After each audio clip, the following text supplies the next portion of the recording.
Arata Hinohara was a depressed high school student who used to be a talented athlete, but he got betrayed and bullied by his best friend in middle school. Ever since then, he was unable to live freely as the trauma from that betrayal lived rent-free in his head. Everything changes when one day he switches places with another person from a parallel world, and is immediately pushed into a battle where only the winner can survive. This forces him to face his fears, and he turns into one of the strongest heroes in the world. Much before that, he was a coward because the constant bullying from his middle school best friend Masato had broken him completely. He was getting a little more cheerful thanks to the new friend he made in high school, but when he heard his new best friend talking to some bullies about how he was never friends with Arata, his heart shattered into 1,000 pieces. Arata lost all faith in others and thought that he would never trust anyone now. He just wanted to disappear from this world. In another world, another boy with the same name as Arata is running away from his home. His grandma tells him to give up on running and accept his fate, and Arata too refuses to pretend to be a woman because cross-dressing is not for him. Enraged because he is talking back, his grandma blasts him with a magic attack, and he falls into the sea. He is rescued later, and then his grandma tells him that he has no choice but to live as a woman from now on and become the next ruling princess of the kingdom. It turns out that their kingdom is always ruled by a princess with magic powers, and the princess is always chosen from the Arata-2's clan. The current princess is old now, but the clan has not had a girl in many decades to replace her. That is why Arata-2's grandma declared that he was a girl when he was born, and now he must become the next ruling princess. He tells her that it is impossible because only women can use magic in this world, and that is one of the most important criteria to become the ruling princess. However, Granny tells him that if he doesn't go as the next princess, their entire clan will be purged out for failing to do their duty. She tells Arata-2 to swallow his pride and become a woman so that he can protect their clan and their divine weapon. Arata-2 just lifts the rusty sword and begins playing with it, saying that it is just a piece of junk, not a divine weapon. Granny shouts at him but suddenly suffers from a stroke, and seeing her like this, Arata-2 has no choice but to act as a woman for the sake of his clan. The next day, Arata-2 gets in a carriage with his personal servant Kotoha, who explains that the princess subdues the gods of this world who reside in the swords. The current princess has already ruled for 2 tenures totaling 60 years, and she is too old now. This lecture doesn't help Arata-2 feel better after he is dressed like a girl, and he wishes to vanish into another world.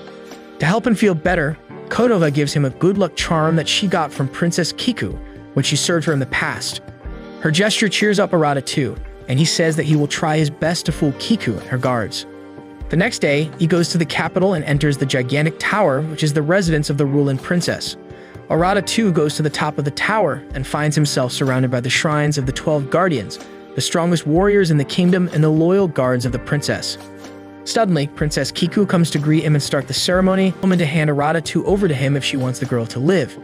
Granny claims that she doesn't know anything about it, so Kana tortures Kotoha, asking if she wants to die protecting a criminal.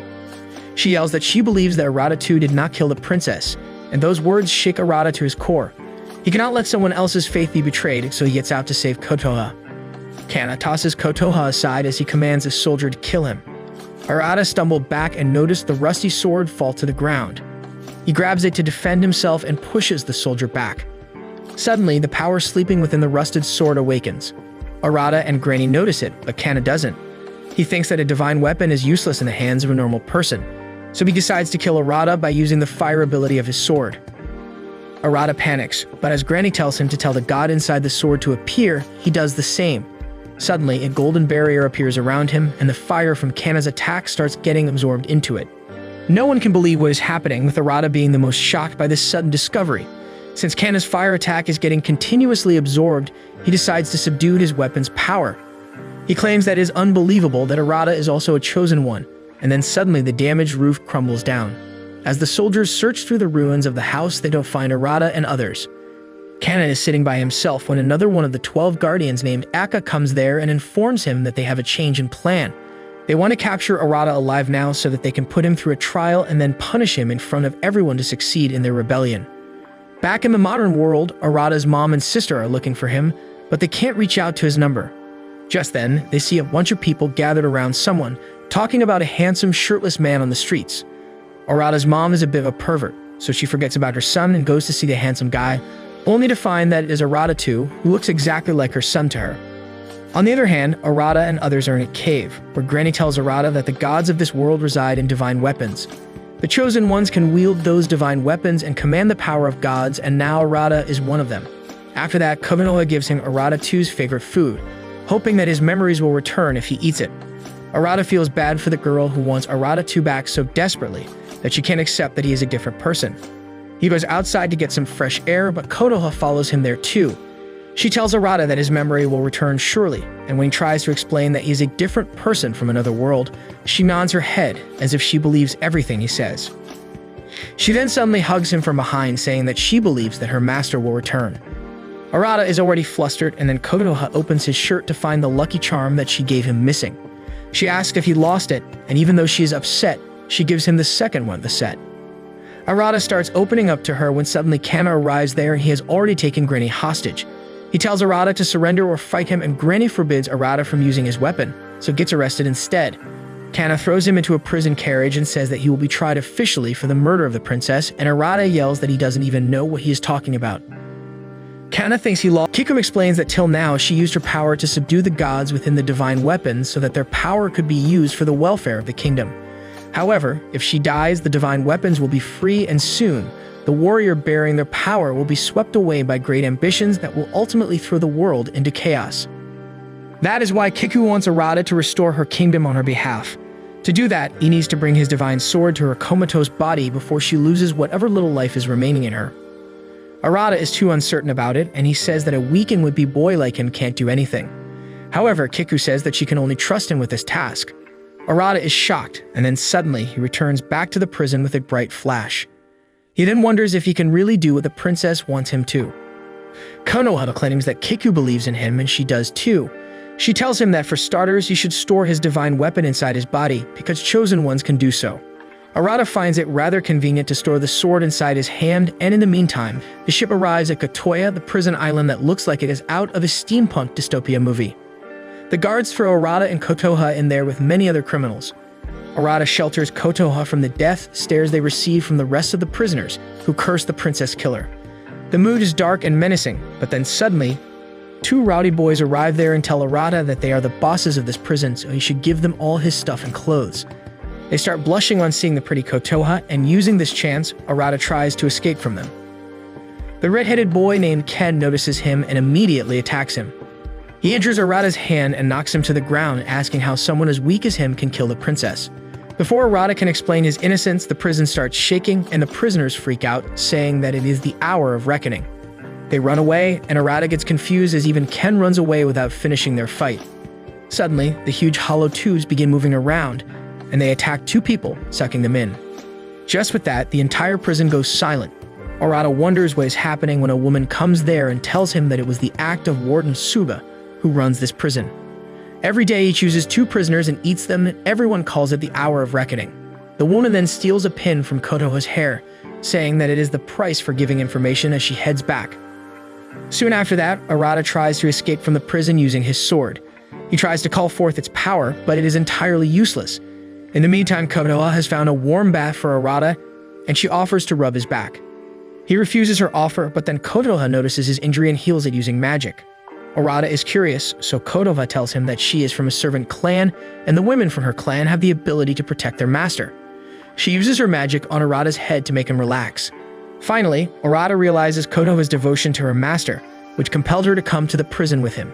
He thanks her, when suddenly the prison starts shaking again, and the ground under Kotoha's feet crumbles. She falls to the floor below, and Arata freaks out because he declares that he will judge them for their sins and gives them a chance to fight each other to death, promising to let the survivor go. Ken refuses to fight his brother, but Suba tells him that if they don't fight, both of them will die. He drops them on the arena and then gives them their weapons too. Jin doesn't want to fight, but Ken picks up his weapon and starts attacking him. Arata and Kotoha reach there just in time to see Ken attacking Jin. Arata jumps inside, telling Suba to immediately stop this madness. The cruel warden replies that he won't let anyone interfere with his justice. He attacks Arata with pipes, but he dodges and says that the boys are not bad people. Suba just points at Ken, who is frantically attacking Jin. He even tells him that he is not his little brother anymore, and those words remind Arata of his best friend's betrayal. Suddenly, Ken leaps towards Jin to attack him, and he instinctively swings his weapon and hits him away. As Ken falls, he recalls the time he met Jin in the thieves' den. He had just been taken away from his family and was crying a lot, but Ken promised that he would take him back to his mother to calm him down. Now he can only hope that Jin survives and escapes, and Arata realizes that Ken sacrificed himself for his brother. However, Suba traps Jin instead of freeing him, saying that he is a criminal for attempted murder. Arata is furious that Suba was just toying with their emotions, so he draws his sword in rage and cuts through the pipes to free Jin. Suddenly, a giant pipe attacks Arata and he latches onto it. He drops from the top and keeps getting thrashed, but still hangs on somehow. Everyone else also witnesses the fight, and then Suba asks Arata how he can face him and doesn't even know how to use his weapon. Konoha shouts his name, and Arata suddenly remembers his promise to always protect her. He requests his divine weapon to show its true power. Suddenly, a golden light radiates from his sword, leaving everyone in the prison dazzled. Arata is in his golden barrier, and the pipes around him start disintegrating just as he reaches near them.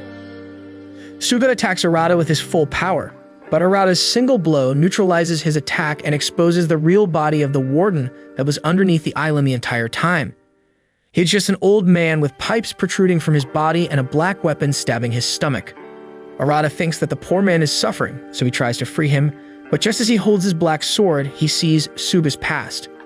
He was a gentle and kind person once, and he treated the criminals with compassion, telling them to rethink their actions and change their lives to go outside. However, a man he trusted betrayed him because he felt that Suga looked down upon him. He slashed him and then threw him into the volcano before stabbing him with his divine weapon. Because of this betrayal, Suga switched to the dark side and turned into a demon. Pipes began shooting out of his body, killing the traitor and transforming the prison. The twisted mind of Suba decided to never trust anyone again, and he used his power to trap everyone in a hell of his making. Arata finally understands the reason Suga became like this, but the old warden thinks that he can't understand him. Suga asks him to finish him, and even the prisoners cheer on Arata to kill the old man. However, Arata calms his weapon and then tries pulling out the black sword from Suga. There's Jin now. Meanwhile, Arata talks with villagers and learns that a war may break out soon because the 12 guardians are back to ruling their own territory, and all of them are ambitious to gain more power. That is why the villagers are escaping to places far away from struggle. Arata wonders what will happen now, and Ken tells him that one of the 12 guardians will rise to the top and become king. He says that in the past too, the 12 guardians used to fight all the time, but the princess suppressed them and brought peace to the entire kingdom. Soon, Jin and the villagers leave, and Arata and friends follow to bid farewell. They come to a waterfall, which almost vanishes each month, opening the entrance to a secret passage. The villagers leave, wishing Arata and Kotoha all the best. Jin also says bye to Arata and Kotoha, and then tells Ken to come along with him. However, Ken doesn't go with him, and as the waterfall's flow increases, Jin's mom takes her son away. Jin wonders what is happening, but then Ken smiles, telling him to live happily with his mom till they meet later. The waterfall returns to its full strength with that, and as the path closes, Jin is in tears. Arata asks Ken why did he do that, and he replies that it was his gang that kidnapped Jin, so he has no right to be with his family. He tells Arata and Kotoha to go away on their path too, because he wants to be alone now. However, Arata just grabs his hand and tells him that he is coming along with them. Though half reluctant, Ken decides to go along with them. Arata gets tired pretty soon on the journey, and as the group decides to take a break, they see a huge monster that freaks Arata out.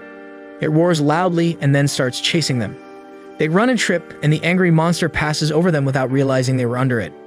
Once Arata and his friends are safe, they see movement in the bushes and find a girl holding the egg of the monster they just saw. The monster finds them again, and everyone runs away.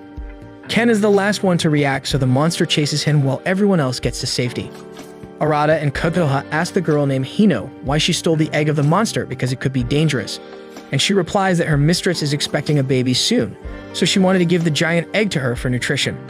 Suddenly, the baby monster inside the egg hatches, and Hino is disappointed that she can't do anything now. Just then, Hino's master Okika comes there riding on a strange course, and Ken is right behind him. Ken says that this man saved him, and just as Arata thanks Okika, he develops a high fever and collapses. When Arata wakes up, he finds himself in Oika's house with Ken by his side. Oika's wife comes there with a change of clothes, and she is relieved to see that Arata is up. After that, Arata checks out his belongings and finds his smartphone among them. He immediately checks it out while trying to hide the phone from Ken, like he is an annoying little cousin who wants to know if he has any games. Arata switches on the phone, and luckily it is still working. The last message on it is from Suguru, his new friend who betrayed him in the end.